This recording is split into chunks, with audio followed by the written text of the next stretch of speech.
Bonjour à tous et bienvenue dans ce 6h30. Le président de la République, Alassane Ouattara, a fait une déclaration suite aux événements de ces derniers jours, événements marqués par des enlèvements et assassinats d'enfants. Le président de la République a condamné ces actes criminels et assuré que les coupables seront sévèrement punis.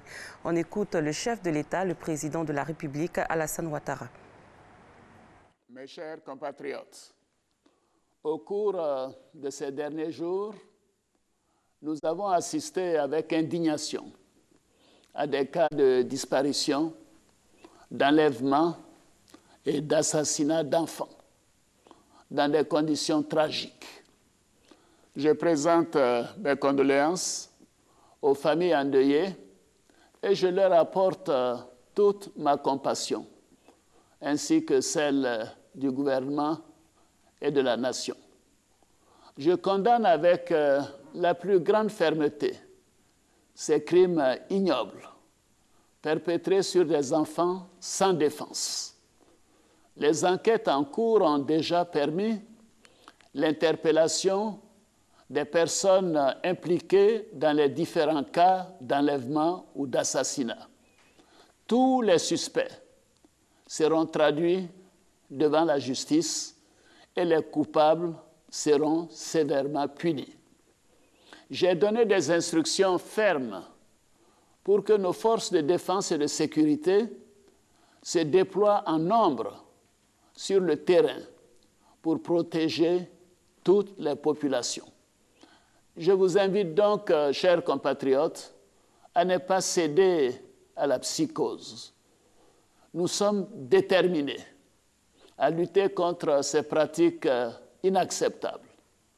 Tous les moyens humains et matériels seront déployés pour faire la lumière sur ces événements ignobles, afin d'éviter que cela ne se reproduise.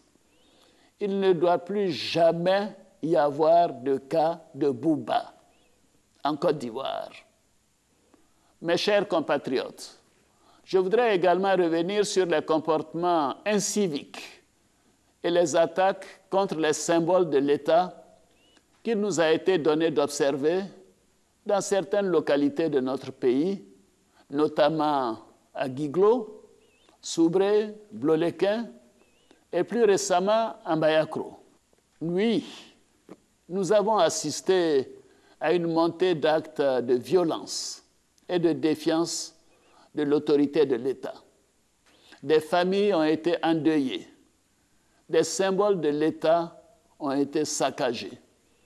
Je vais dire ma peine et la solidarité de la nation à toutes les victimes, ainsi qu'à leurs familles. La justice sera saisie et plusieurs personnes ont déjà été arrêtées. J'ai demandé au garde des Sceaux de faire aboutir toutes les enquêtes dans les plus brefs délais et de traduire devant les tribunaux tous ceux qui sont impliqués dans les cas de destruction d'édifices publics ou de violence contre les représentants de l'État. Des sanctions exemplaires suivront. J'ai instruit le Premier ministre et les différents membres du gouvernement à l'effet de poursuivre leurs actions en vue d'apporter des réponses aux préoccupations des populations ivoiriennes et des résidents de notre pays, tout en les adjoignant de prendre des mesures fermes contre tous les actes inciviques notés sur l'ensemble du territoire. J'ai également instruit toutes les forces de sécurité pour qu'elles ne tolèrent plus les attitudes contraires aux lois et règlements de notre République, ainsi qu'à la quiétude des populations. Cependant, je serai particulièrement vigilant sur le comportement de nos forces de sécurité. Le racket sera sévèrement sanctionné. Mes chers compatriotes, les comportements inciviques de ces derniers mois nous interpellent tous. Ils sont contraires à l'idéal de société que nous voulons bâtir et aux antipodes des valeurs de la République, de notre République. Par ailleurs, Nous constatons aussi que les recours normaux à la médiation, la facilitation, l'arbitrage et le dialogue, selon les canaux traditionnels, ne sont plus utilisés pour la résolution des conflits fonciers et communautaires. Je voudrais à nouveau m'adresser aux rois et chefs traditionnels, ainsi qu'aux guides religieux, afin qu'ils continuent de jouer leur rôle de promoteurs des valeurs morales, de médiateurs et de régulateurs de la vie en société.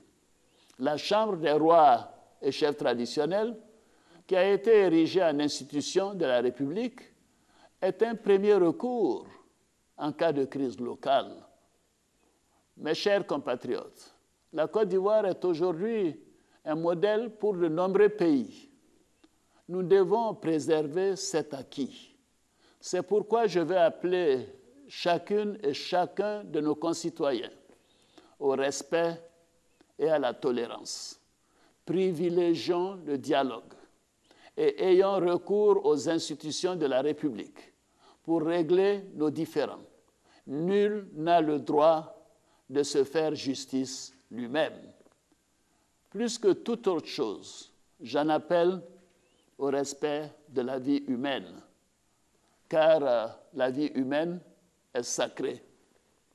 Mes chers compatriotes, la Côte d'Ivoire nouvelle à laquelle nous aspirons tous garantit à chaque Ivoirienne et à chaque Ivoirien le respect de ses droits. Une Côte d'Ivoire avec des Ivoiriens nouveaux qui font de notre devise Union, Discipline, Travail un credo. Cette Côte d'Ivoire nouvelle doit également être un état de droit absolu. C'est pourquoi je voudrais à nouveau vous assurer que les événements que nous avons vécus récemment ne pourront rester sans conséquence. La loi sera appliquée dans toute sa rigueur. Je vais enfin vous assurer de ma détermination à continuer d'œuvrer sans relâche à la consolidation de la paix et de la cohésion sociale dans notre pays. Vous pouvez continuer à me faire confiance. Je vous remercie. Sachez que le Conseil des ministres hebdomadaire s'est tenu hier au palais présidentiel sous la présidence du chef de l'État, le président Alassane Ouattara. Le Conseil a examiné la situation des disparitions et enlèvements d'enfants. Le gouvernement promet que des enquêtes sont menées pour arrêter les criminels et les commanditaires de ces actes. Il appelle les populations à garder le calme. Hier, mercredi, s'est tenue à l'hôtel Novotel Plateau une table ronde sur le thème « Genre et audiovisuel, la place et l'image de la femme dans les médias audiovisuels ».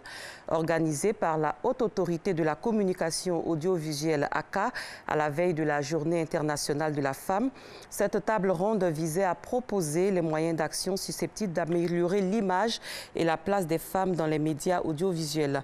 Au total, une soixantaine de personnes issues des ministères, des institutions, des organisations internationales, ainsi que des responsables des organisations de la société civile et structures du secteur de la communication ont pris part à cette rencontre. Je vous propose d'écouter à présent Ibrahim Sissavané, président de la ACA, et Danielle Boni-Claverie, ancienne directrice générale de la RTI et présidente de parti politique. Cette réunion s'est très bien passée, je crois.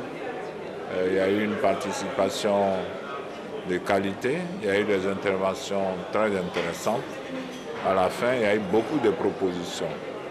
Mais tout le monde s'est mis d'accord pour dire qu'il fallait accroître le rôle des femmes au sein même des médias, qu'il fallait également veiller à protéger l'image des femmes et à ne pas véhiculer un certain nombre de stéréotypes ou mettre les femmes dans des situations plutôt dégradantes.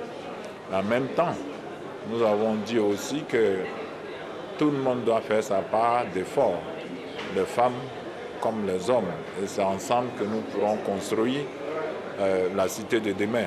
Nous avons été toutes d'accord, tous et toutes d'accord, pour dire qu'il y avait la nécessité de former les professionnels de la presse, masculins notamment, parce qu'il faut qu'ils intègrent la nécessité de propager des valeurs positives sur la femme et surtout d'éliminer tous les stéréotypes dégradants. J'ai donné l'exemple d'une radio commerciale où malheureusement aujourd'hui en 2018 les animateurs dégradent totalement l'image de la femme, et quand j'écoute cette émission je suis en colère en tant que femme, et les femmes ne peuvent pas répondre parce qu'elles sont intimidées et on ne peut pas les incriminer. Donc il y a un énorme travail à faire. Je rappelle qu'à l'instar du monde entier, la Côte d'Ivoire célèbre aujourd'hui, jeudi 8 mars, la Journée internationale de la femme, également appelée Journée internationale des droits de la femme. Cette année, le thème pour la cérémonie officielle qui se tiendra ici à Abidjan est « Inclusion financière pour l'autonomisation de la femme et de la jeune fille en milieu rural ». En sport football, en 16e de finale de la Ligue des champions africains, la SEC Mimosa a battu hier après-midi le Zesco United de la Zambie sur le score de 1-0. Le deuxième représentant de la Côte d'Ivoire, le WAC de Williamsville, a été battu par le WAC de Casablanca sur le score de 7-2. Les manches retour se joueront les 17 et 18 mars 2018 ici à Abidjan. Ainsi s'achève cette édition. Merci de l'avoir suivi. Très bon début de journée à tous et à toutes. Merci Maï.